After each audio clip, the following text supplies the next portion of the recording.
Get on your knees and beg, you ungrateful bitch. Maybe then we'll return your grandmother's things. That was the last message my mother sent me.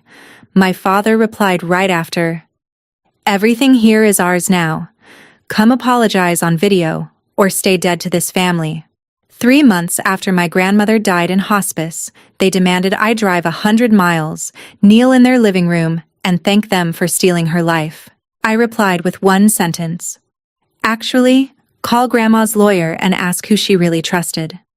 The next morning, it wasn't my lawyer who called. It was theirs. His voice cracked. "Ma'am, we need to talk. Right now." They thought they had won. They had no idea that every cruel thing they did in that hospice room had been watching them the whole time. My name is Lily Slater, 33 years old. If you've ever been called crazy for protecting the person you love most, drop a comment and subscribe. What happened next destroyed everything they thought they owned. The email came in at 9:38 on a Thursday morning in late February. I was in the break room at Prisma Health Richland, halfway through a styrofoam cup of bad coffee, still in scrubs from a 14-hour ICU shift. My fingernails were stained orange from betadine. My ID badge was crooked. I had pulled my phone out only to check the time. The subject line was my mother's voice typed in lawyer cosplay. Final terms for the return of Mom's belongings. Please read in full before responding. I set the cup down before I read the first line. I knew the cadence of her language even in print. She had been a Sunday school teacher at First Baptist Greer for 22 years. Every email she had ever sent me opened the same way. Lily, your father and I have prayed about this for 3 months. We're prepared to give back what your grandmother left for you, but only after you come to the house, face us in person, and apologize on video. 3 months. That was how long my grandmother had been in the ground. I scrolled. 41 bullet points. I read them once the way you read a lab report for a patient you don't know yet. Eyes moving, brain cataloging. No jeans, no makeup, no friend in the car. The apology must be filmed in full, without edits, on the living room couch, in business-appropriate clothing. The apology must be read from the attached script and not altered. I had to apologize by name to my mother, to my father, to my sister Tabitha, to my brother-in-law Garrett, to my niece, to my nephew, to the prayer chain at First Baptist, to the women's ministry coordinator.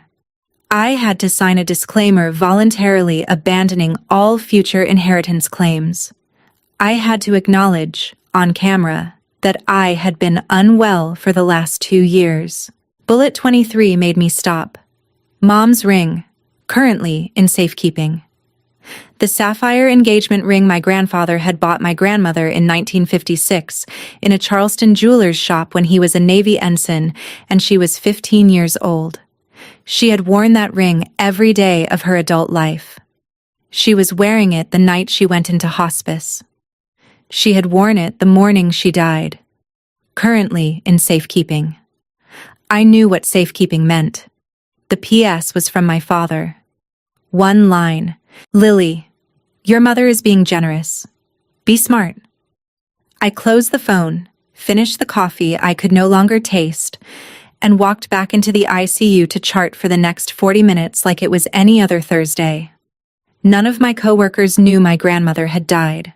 None of them knew I had a family. I had spent 18 months making sure of it. The text came at 6:38 that evening. I had just put a frozen lasagna in the microwave at my apartment in Forest Acres.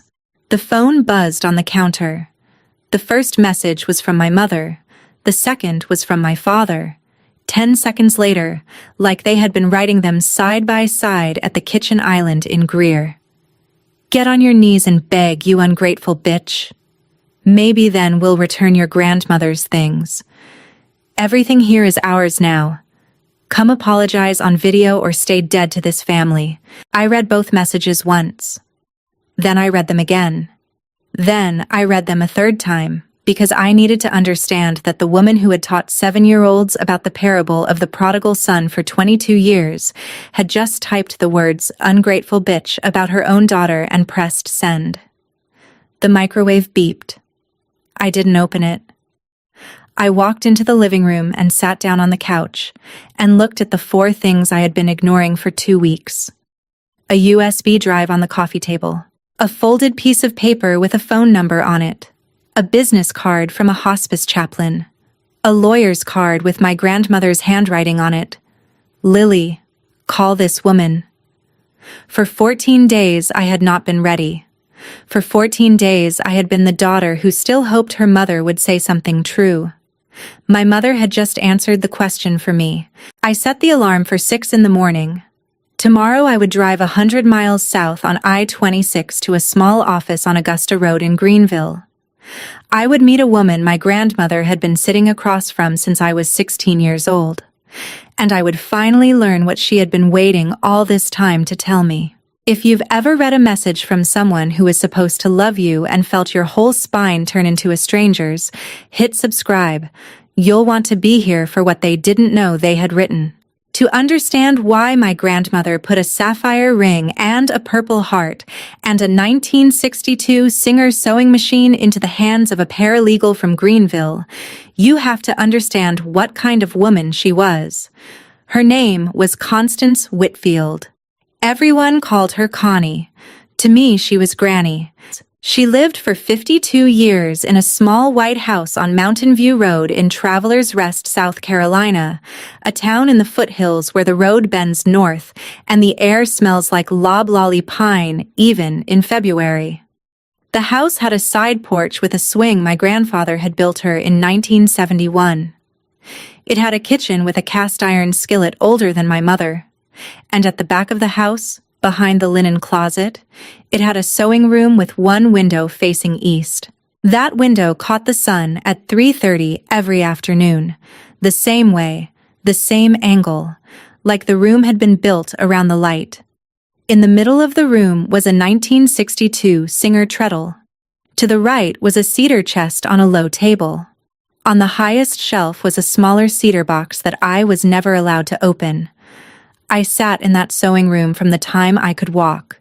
When I was 8, my grandmother put me on a wooden stool in front of the Singer and put a piece of yellow cotton between my hands and said, "You hold the fabric, baby. The machine knows what to do." I asked her why she was showing me and not Mom or Aunt Tabitha. She was already showing my mom. Technically, Patty was 40 then and had her own sewing room in Greer that nobody ever sewed in. But Granny knew the difference. She said, "Because you watch." She said it the way she said everything important. Slow, Southern, and once. She did not repeat herself. If you weren't paying attention, the lesson moved on without you. Over the next 20 years, she walked me through what was in the cedar box on the table and what would one day be in the box on the high shelf. There were 11 letters my grandfather Henry had written her during their courtship in 1956 and the spring of 1957, before they married in 1958. There was the sapphire engagement ring he had bought her in Charleston. There was the purple heart he had earned outside Hugh City in 1968 and never spoken of once. There was a family Bible from 1903 with the names of my great-great-grandparents written in a copperplate hand. There was a recipe book she had been keeping since she got married, 60 years of her cursive in pencil and pen. There was the Singer, and there was the small cedar box on the high shelf that she called the important one. She never let me open that one. She said, "You'll know what to do with the important box when the time comes." By the time I was a teenager, I had a private theory that my mother hated this room. Patty performed Christianity the way some women perform yoga. Loudly, in the right clothes, in front of the right people. Granny prayed silently while she shelled peas. They were two completely different religions wearing the same name. Once, when I was helping Granny rehem a curtain, she looked up at me and said, "Your mama is louder than she is faithful." She did not mean it as gossip. She meant it as a diagnosis. At Easter when I was 11, Patty stood in the kitchen with 3 aunts and said, loud enough for me to hear from the dining room, "Mama always loved Lily best. It's not healthy." I remember the temperature of my face. I remember Granny in the doorway with a ham platter, not looking at her daughter, not looking at me, walking past with the platter to the table as if the room had been silent. She knew. She had known for years. In 2009, my grandfather Henry died of complications from Agent Orange exposure that the VA had spent 35 years arguing about. Granny held his Purple Heart in both hands for 3 days. Then she walked me into the sewing room. I was 16, home from a youth retreat. And she put the box down on the singer and she said the sentence I would carry for the rest of my life. "When I go, Lily, this is yours. I'm telling your mother. I'm telling the lawyer. Don't let anyone tell you otherwise." That afternoon, she made a phone call from the kitchen. I heard her say a name I did not catch, something like Ashby or Ashcroft. I was 16, and I forgot it by the next morning. 14 years later, I would hear that name again from a Methodist preacher in a hospice chapel, and everything in my life would change. The reason my parents thought they could write "ungrateful bitch" in a text and survive it is that they had spent 18 months convincing my grandmother, our family, and our church that I was a heroin addict. They needed that story because of what I had done to my mother in August of 2023 in a hospital room on the 3rd floor of Bon Secours St. Francis in Greenville. The call came from Cassandra, my cousin, 21 at the time, a junior at Furman, the only family member who still talked to me without permission. Her mother, my Aunt Marianne, had died of breast cancer in 2019. After that, my Uncle Walter raised Cassandra alone, and Granny stepped into a kind of second mother role from 100 miles up the road. Cassie loved Granny in the same complicated way I did, which is why she dialed me at 1 in the morning while I was prepping a sodium bicarb drip on a code patient. "Lily, Aunt Patty made me text her before she let me call you. I'm sorry." Granny fell. I put the bag down. I told the charge nurse I had to leave. I drove 105 miles south on I-26 in the dark, and I walked into the surgical wing at 4:15 in the morning.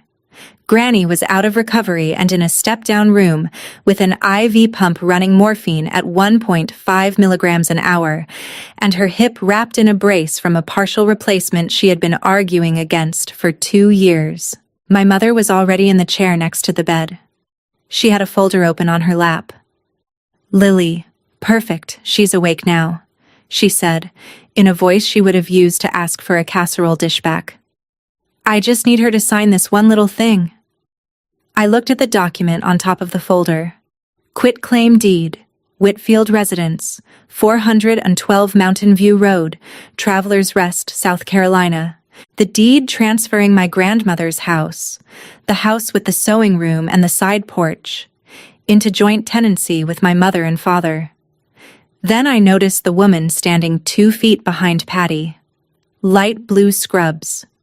Name tag Brenda Markham, RN. I didn't recognize her from this floor. She wasn't a circulating nurse. She wasn't a charge nurse, but she had a notary stamp in her hand. A lot of South Carolina nurses pick up a notary commission for $50 of side income. Patty had clearly arranged it ahead of time. She had been waiting for the morphine. I have been an ICU nurse for 8 years. I know exactly what 1.5 milligrams per hour of morphine does to an 82-year-old woman in post-op day 2. I looked at the IV pump. I looked at Brenda. Brenda looked at the IV pump. I said quietly, the way you talk in a room with a sleeping patient. "Brenda, she's on a 1.5 milligram morphine drip. You can't notarize this. You know you can't." Brenda put the stamp back in her bag. She walked out of the room without saying a word. My mother's face turned the color of cooked beets. She stood up, smoothed her cardigan, picked up the folder, and motioned me into the hallway with 2 fingers. In the hallway, she did not raise her voice. My mother never raised her voice in public. She leaned in close enough that I could smell her morning coffee. You don't understand what we're trying to protect her from. From what, Mom? From you. From the medical bills. From a stroke. From 1,000 things. She's not dead, Mom. And you don't get to redraw her name on a piece of paper while she's drugged. You think you know everything? You don't. Your father and I have been carrying her for years. We deserve that house. You haven't carried anything she didn't give you first. She took a step back. She looked at me the way a poker player looks at a card she is about to fold. You just made an enemy of this family. 2 weeks later, my father emailed me a single paragraph informing me I was no longer welcome at family gatherings until I apologized for the scene at the hospital. I did not apologize. I started no contact on a Tuesday in early September of 2023. What I did not know, what nobody told me until 2.5 years later, was that 2 weeks after that hallway, while she was still wearing the hip brace, my grandmother took a yellow cab from Traveler's Rest to a small office on Augusta Road in Greenville. She sat in the waiting room with a paperback. She spent 90 minutes with a woman named Annabelle Ashcroft. She updated her will. She signed a document called a personal property memorandum. She wrote me a letter in longhand, and she asked the lawyer to keep all of it sealed until I came looking. She knew. In September of 2023, she already knew. She just decided not to tell me until I was ready. After the hallway, the version of me my mother needed to invent had to be much worse than a daughter who had stopped speaking to her. A daughter who had stopped speaking to her was not a story people at First Baptist Greer would understand. A daughter on drugs was. I didn't know about the prayer chain at first. I just noticed people I had grown up with stopped texting back. Then, on Christmas Eve of 2023, a woman named Jolene, who had taught me 8th grade Sunday school, messaged me on Facebook. Praying for your recovery, sweet girl. We had no idea things had gotten so bad. Whatever you need. I sat on my couch in Forest Acres and read the message 4 times. I am an ICU nurse who passes a quarterly drug screen as a condition of employment. My break room has a poster that says, "Drug-free workplace, random testing in effect." I had passed my December screen 3 weeks earlier.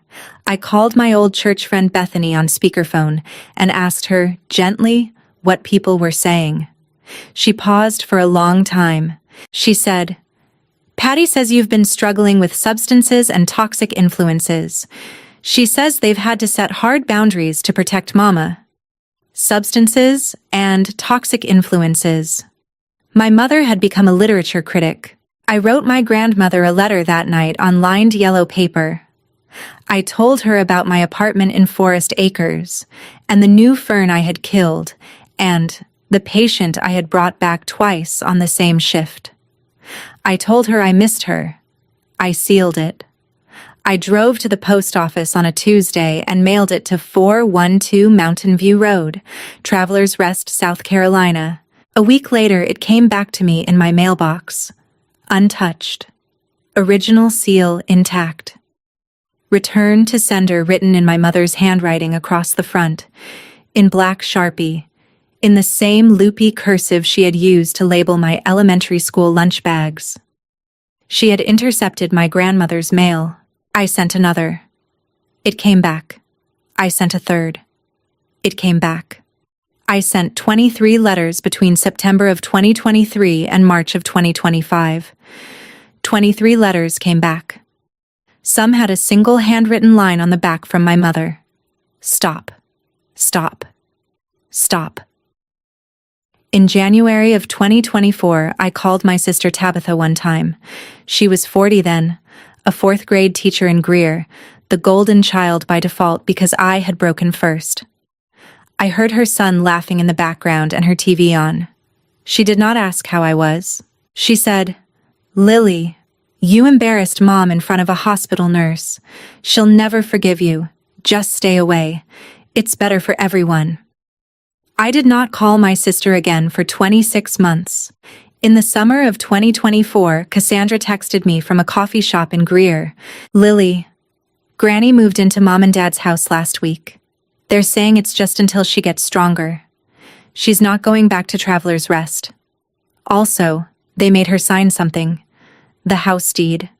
Joint tenancy with Aunt Patty and Uncle Chuck. She told me she didn't read it. She trusted Aunt Patty. She just signed. My grandmother had given my mother one more chance to behave like a daughter. My mother had taken the house. What my mother did not know was that the woman whose signature she had just collected had already, 11 months earlier, sat in a downtown Greenville office and signed a separate document that nobody in Greer was going to find out about for another 19 months. I kept the 23 returned envelopes in the top drawer of my dresser, sealed with my mother's tape, like specimens. I did not know what they were for. I just knew they were evidence of something. In April of 2025, Cassandra sent me a single text from her car in the parking lot of the Greenville Cancer Center. Lily, it's stage 4, pancreatic. They're not telling you. I'm sorry. I'm scared. If you've ever sat in a parking lot and realized the people who were supposed to love your grandmother were the ones deciding whether she'd see you again, share this video. There are too many of us. I called every number I had. My mother blocked me by lunchtime. My father blocked me by the end of the day. My sister was already blocked from January of 2024. I called Bon Secours' main line and asked for any information about a Constance Whitfield. The HIPAA representative was polite and immovable. Ma'am, I understand. I cannot confirm or deny any patient's information. I drove down to Greer that same afternoon. I rang the bell at 5:15 on a Wednesday. My father opened the door. My mother stood behind him with her arms crossed. Lily, not now. Your mother is stressed. Granny is resting. Dad, please, 5 minutes. She doesn't have long. That's not your call. He closed the door. I stood on the porch in the May heat and listened through the door to my mother whisper to my father, "Don't let her get to Mama." I walked back to my car. Before I pulled away, I heard the back door of their house open, and my mother call out across the lawn, "She's gone. You can come over now." She was calling Tabitha, so my sister could come. 3 days later, the hospice coordinator from Interim Healthcare in Greenville called me. Polite voice, Southern, careful. Ms. Slater, your parents have indicated that for the patient's emotional stability, certain family members should not visit unannounced. I'm so sorry. This is a family decision we have to respect. I sat in the parking lot of a Walgreens with the call on the dashboard speaker. I had passed Walgreens 3 times that month already on 3 different attempts to reach my grandmother. Every time the door had closed. I realized then that my parents had not panicked at the diagnosis. They had planned for it. They had a script ready before Granny moved in. They had told the hospice staff their version of me long before the first opioid was prescribed. I drove home that night and cried in the bathtub with the water running so the neighbors wouldn't hear, which is the kind of detail you only put in a story this many years later, when you have stopped being ashamed of it.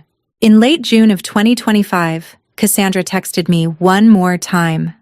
Lily, Patty asked me to set up an iPad for Granny so she can FaceTime her church friends.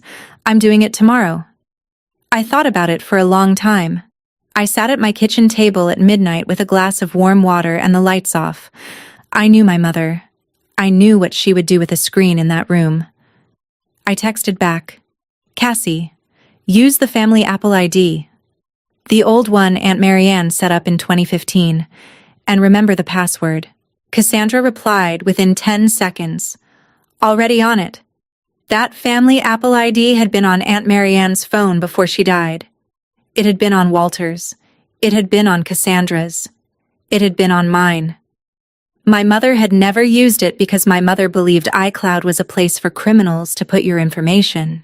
4 months later, in October of 2025, my mother walked into the upstairs guest bedroom where my grandmother was now in home hospice, picked up the iPad that Cassandra had set up 4 months earlier, and downloaded an app from the App Store called Cloud Baby Monitor. She bought a stand. She positioned the iPad at the foot of the bed, pointed back at the door. She did it for safety, she told herself. She did it because Granny was rolling out of bed at night. She did it because she was a good daughter. She did it on an iPad signed into an Apple ID that uploaded every minute of footage to a family iCloud drive she had never logged into in her life. She had hung a camera in the room, and then she had pointed it at herself. Cassandra texted me on a Wednesday at the end of January, 2 months after the funeral. "Lily, I have something. Please come down. Methodical coffee on Main, Saturday at 10.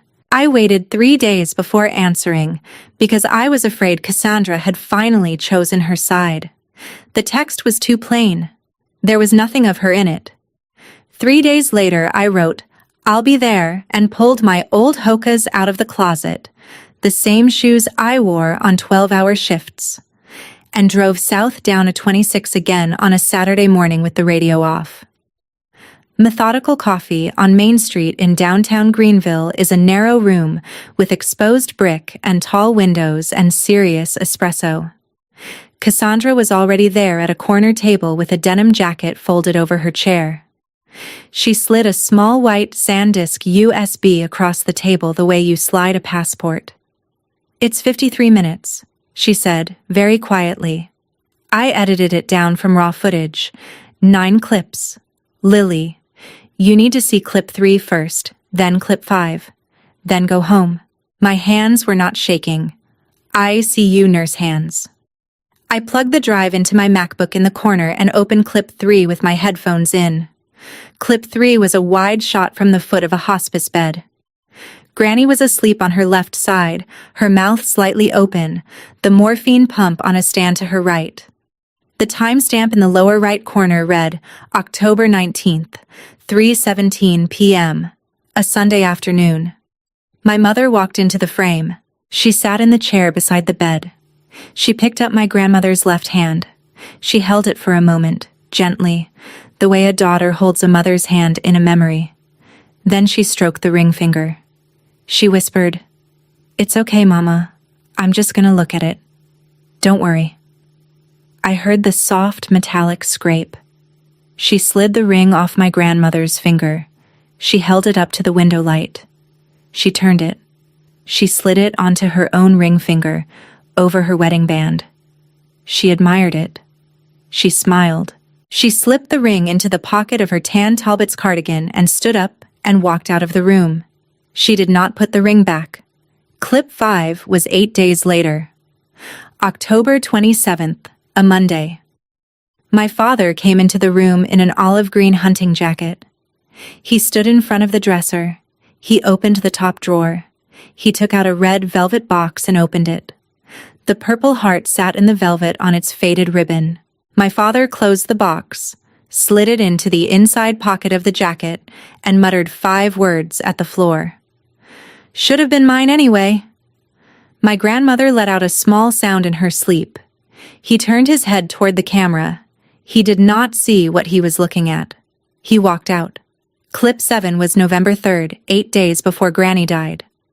My mother sitting in the chair at the head of the bed with her phone on speaker, the volume low. She was talking to an appraiser from Augusta Antiques in Aiken. Yes, vintage sapphire, late 50s Charleston piece, probably original setting. I was thinking it should appraise around 9,000. When can you do a verification? Wednesday works. Cash if possible. My grandmother opened her eyes during the call. She looked straight at her own daughter making that call from 1 meter away. My mother had her back turned and never saw her wake. Clip 9 was not a clip. It was a screenshot from Facebook. Sunday, November 9th, 2025. Veterans Sunday at First Baptist Greer. My father in a charcoal suit on the front steps of the church.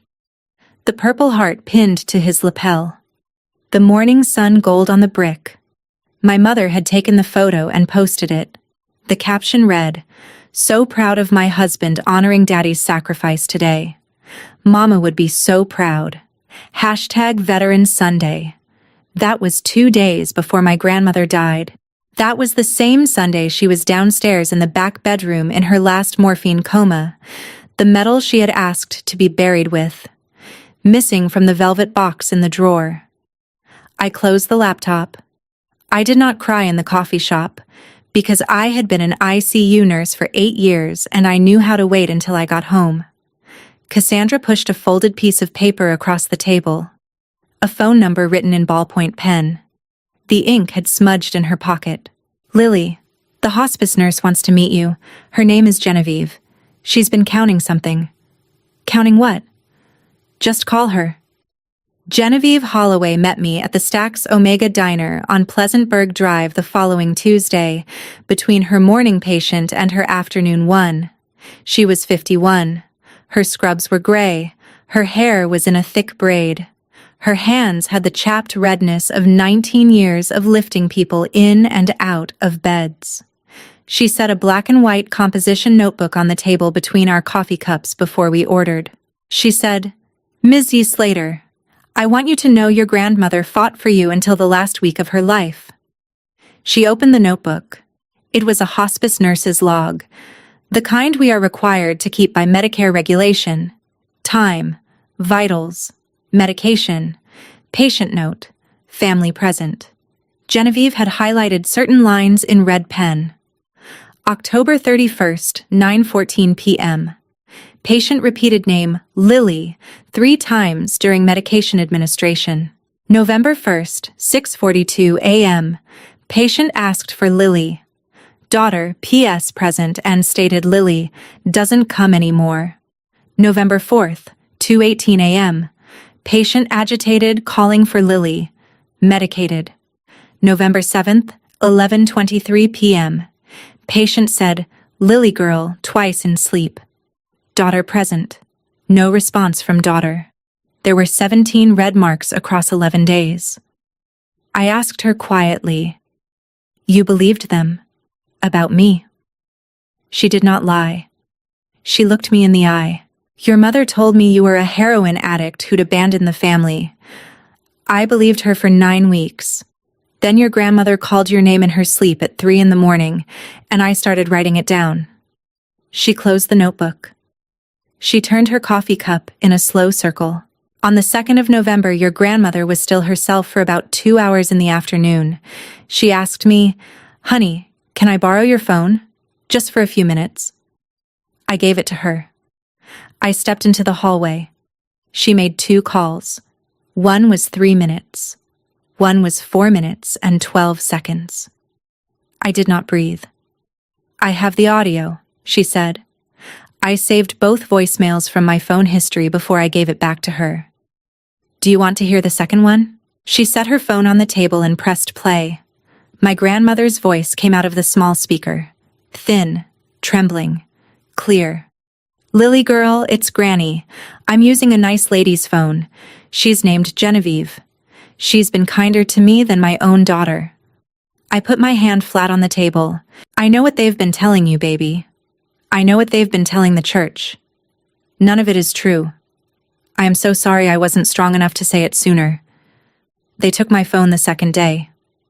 I haven't been allowed to write. The cedar box in your mother's closet, baby. That's not the one. The important box is with Mrs. Ashcroft in Greenville, Augusta Road. You remember that name, Lily? You remember Mrs. Ashcroft?" There was a long pause.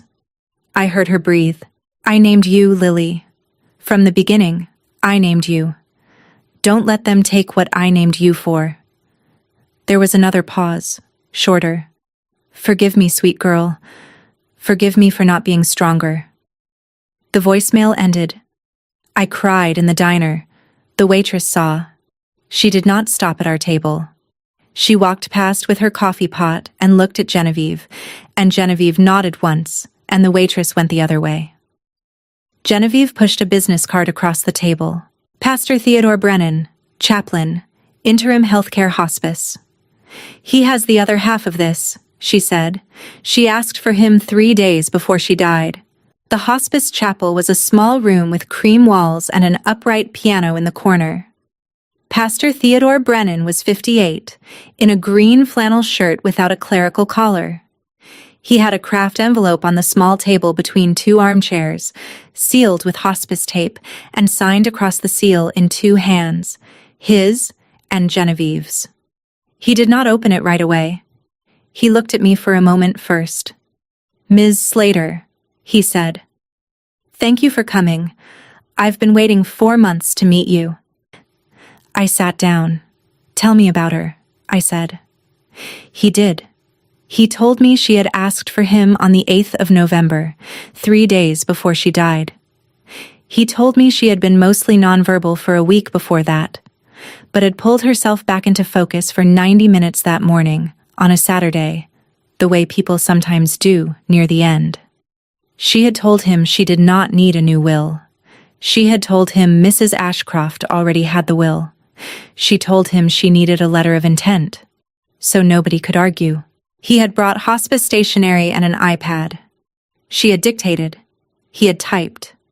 Genevieve had stood at the foot of the bed as witness. Granny had signed in shaky cursive. Genevieve had signed. He had notarized. He had printed 3 copies. 1 for the file. 1 for Annabelle Ashcroft, mailed certified that afternoon. 1 for me, which is the envelope he was now opening. The letter of intent was 3 pages, single-spaced, 22 numbered items. Every single one began the same way. "To my Lily Slater I leave." The cedar box that had been in my grandmother's sewing room in Traveler's Rest and was now in the master bathroom closet in my parents' house in Greer. The sapphire engagement ring my grandfather had bought in 1956. If my daughter Patricia has been wearing it, she is to return it. The Purple Heart from the dresser drawer. The Bible from the reading room. The recipe book from the kitchen cabinet.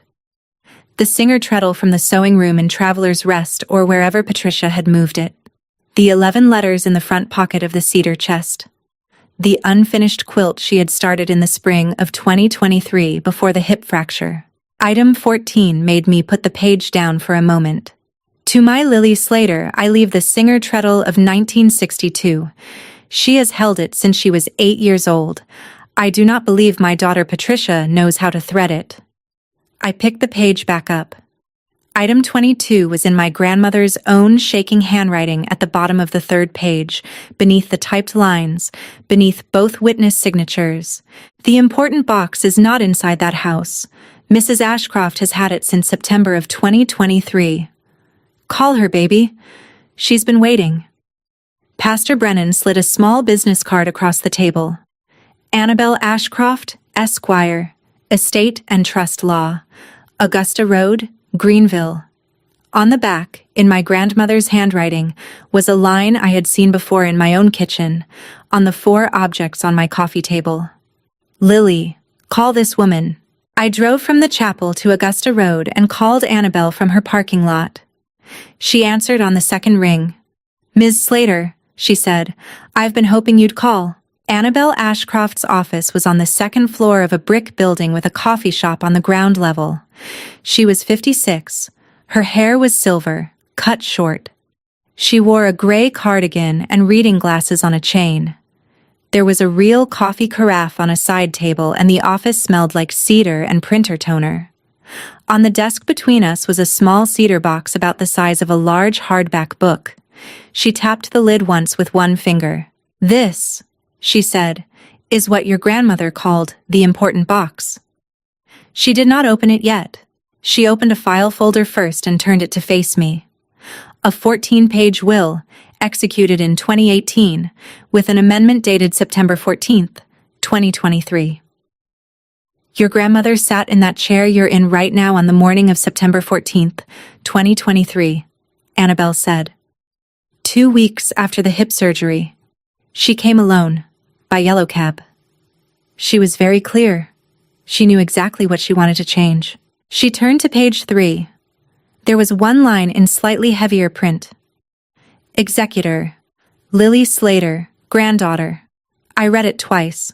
Annabelle walked me through the rest in language I could keep up with. The will was straightforward. The house on Mountain View Road in Travelers Rest had passed through joint tenancy in the summer of 2024 to my mother and my father. That part, Annabelle said, was over. My grandmother had given my mother that house, knowingly, the second time. It was the price she had paid for the chance to see if her daughter would behave like a daughter. But every other piece of property, the furniture, the keepsakes, the books, the jewelry, the medal, the singer, the quilt, anything not nailed down, was governed by something called a personal property memorandum. South Carolina recognizes a personal property memorandum if a properly executed will refers to it. The 2018 will referred to it. My grandmother had executed the memorandum on September 14th, 2023. The letter of intent that Pastor Brennan had typed on November 8th, 2025, was the formal supplement. The personal property memorandum named me sole beneficiary of every item my grandmother had ever loved. "Your mother got the house," Annabelle said. She thought that meant she got the house's contents. She was wrong. She tapped a typed page in front of her. "There's one more thing you should know. Your grandmother filed the updated will with the probate court the day after she died. I filed it for her, per her standing instructions. Your parents received the formal notice of probate in late January. That is why your mother emailed you yesterday morning. She is not negotiating. She is panicking." I forwarded her the email and the screenshots of the texts. She read all of it in front of me with a red pen in her hand. When she got to ungrateful bitch, she circled it. When she got to everything here is ours now, she circled it. When she got to come, apologize on video or stay dead to this family, she circled it. She set the pen down. "Mr. Slater, your mother has just sent, to the executor of your grandmother's estate, who happens to be you, a written admission of willful retention of estate property, accompanied by an attempt to extract a coerced waiver. I will be filing this with the probate court tomorrow morning. They have given me, in writing, almost everything I would have had to spend 3 months proving." She pushed a notepad across the desk. "Now," she said, "you reply. 1 sentence. I'll dictate." She opened the cedar box. Inside were Polaroids of every single item my grandmother had labeled in 2018, photographed from above, on a kitchen table I recognized. The 11 original Henry letters, a sealed envelope addressed to me in my grandmother's hand, dated September 14th, 2023, that I would not open until I got home. I picked up my phone. I opened the message thread with my mother. Annabelle watched me type. "Actually, call Grandma's lawyer and ask who she really trusted." I hit send at 9:38 p.m., the mirror of the minute on her email that morning. I did not plan it. The clock just landed there. Annabelle closed her laptop. "Go home, Mr. Slater. Sleep if you can. They will call before noon tomorrow. It will most likely be their lawyer. If you have stayed with me this far, do me a favor and subscribe before what happens next. You don't want to hear what they did when they called." The phone rang at 8:14 the next morning. I was standing at my kitchen counter at the apartment in Forest Acres, pouring coffee into the same chipped mug I had been using since nursing school. The area code was 864. It was not my mother. It was not my father. It was not my sister. A man's voice. Late 60s, Southern. Steady on the first word and unsteady on the third. "Mr. Slater, this is Bradford Pemberton, attorney at law in Greer. I represent your parents, Charles and Patricia Slater. Ma'am, we need to talk. Right now. Please." I held the mug above the counter. "Mr. Pemberton, Misty Slater, I spent last night reviewing the probate file. I was not provided accurate information by my clients. I was told this was a simple estate matter requiring a waiver signature. I was not told there was an updated will. I was not told that you were the executor. I was not told certain other things. Ms. Slater, are you represented by counsel? I am. Then I need to speak with her also. Today. Within the hour, if possible. The word possible came out at half volume. He had not meant to let me hear it. I gave him Annabelle's number. He thanked me with the wrong word and hung up. I set the mug on the counter. I drove to Greenville for the third time in 8 days. The conference room at Annabelle's office had a long oak table and a wall-mounted screen and a window facing east. There were 8 chairs. By the time my parents arrived with my sister, 6 of them were already filled. I sat next to Annabelle on the side closest to the screen. Pastor Brennan sat at the far end of the table in a gray suit with no tie. Genevieve sat next to him in fresh scrubs and the black composition notebook on the table in front of her. Bradford Pemberton sat by himself in the third chair from the door, with no briefcase and nothing in his hands. He had aged a decade overnight. My mother walked in at 3 minutes past the appointed time. She was wearing a camel trench coat. The sapphire ring was still on her left hand. My father followed her. My sister came last. Tabitha's eyes were already pink. Mrs. Slater, Annabelle said evenly. Please have a seat. Mr. Slater, Mrs. Bishop. They sat across from us. We're going to play 3 things, Annabelle said. Then we're going to talk. She started clip 3.